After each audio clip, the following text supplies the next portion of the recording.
Welcome back. Welcome back to another episode of the Spaceman 2.0 Phoenix Truth Rising Show, here to help you grow in the knowledge, wisdom of truth.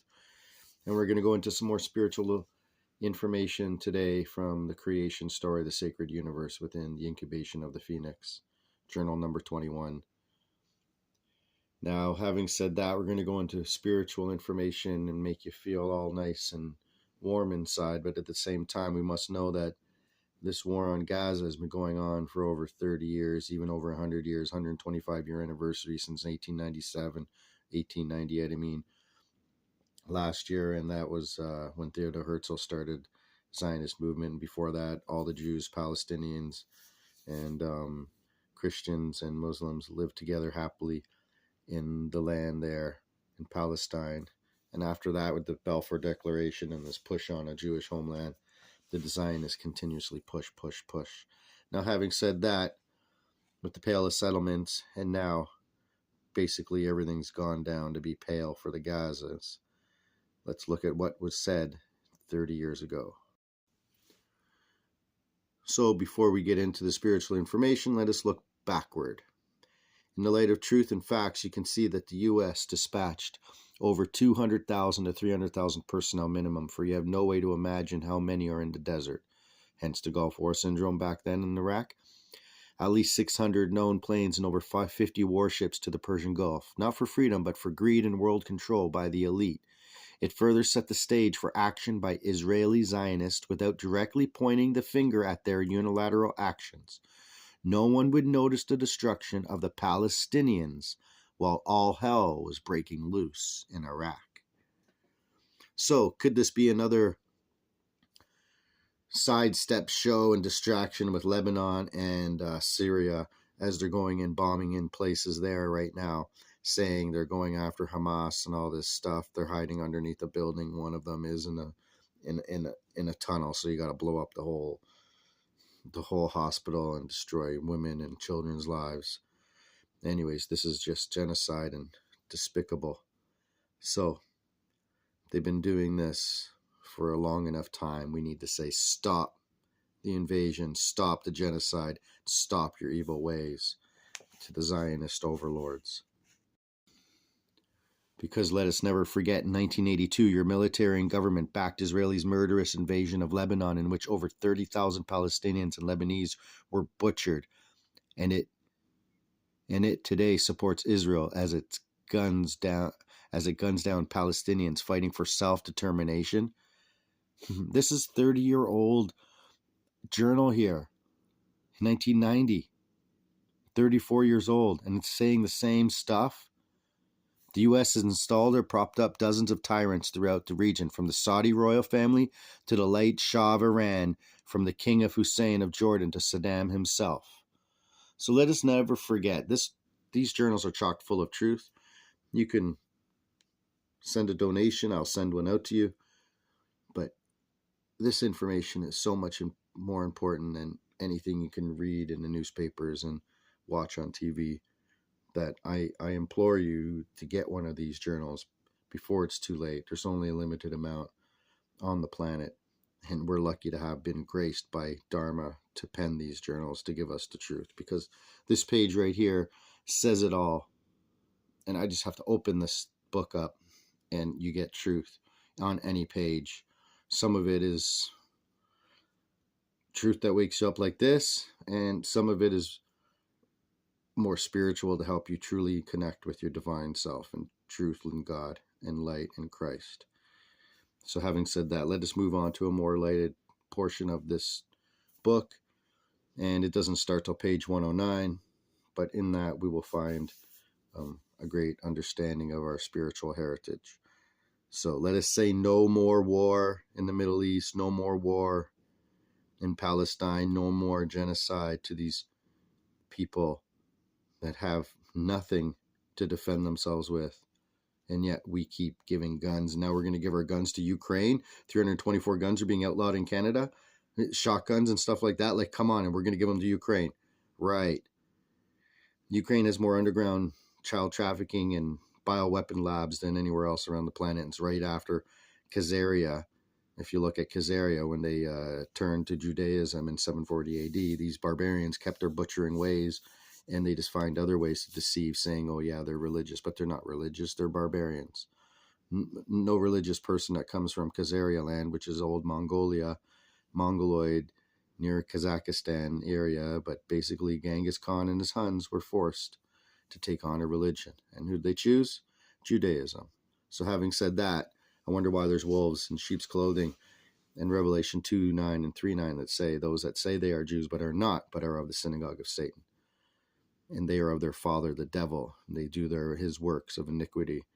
They will speak a lie forever and ever, because their tongue is as a serpent. Look at NASA's tongue that comes out of its logo. It's a serpent. NASA means to deceive in Hebrew. So you can't go up in space. You can only go out and out, infinitely out. You can't go up.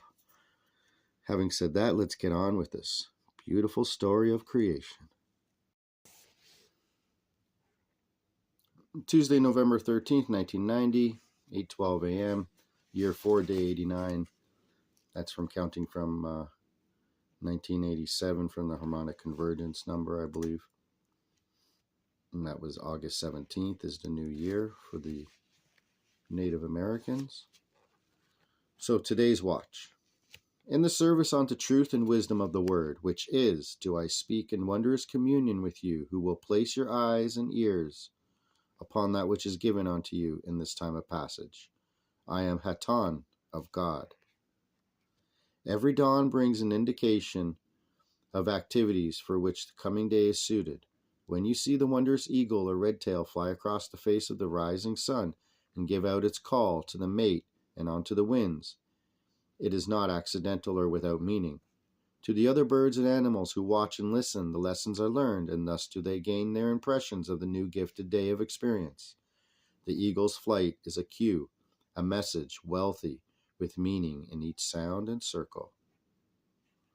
The direction he flies, the time that was chosen for flight, the place from which he appeared to the life of the forests, meadows, and desert who watch. These are all parts of his statement, sentences in the paragraph of expression. But there is other news, equally valid, of more or less importance to various creatures.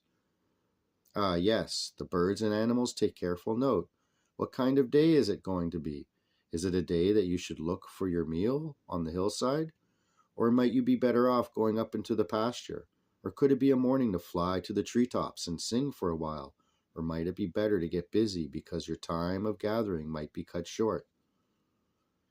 In every moment and movement, in every creature's actions, the Great Spirit communicates to all creatures everything they need to know. Through thousands and millions, billions of agents sent forth, angel, elemental, vegetable, animal, and mineral, through the vast and subtle network of living design, beyond the weather, before the wind, the truth is ever being transmitted into your world of form. Information percolates through to you from the subtle world of spirit. Your body knows, your senses pick it up. Its relevance goes deep into that place within where you determine how you can make the most creative use of the perceived allotment of time. Do you waste it?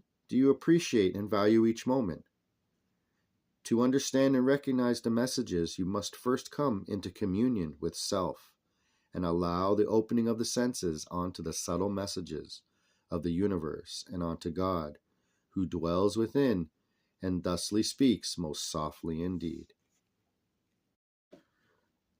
You must understand that identifying with the being of creation of all life, you realize that the particular form that you are conscious of projecting through at the moment is not really who you are.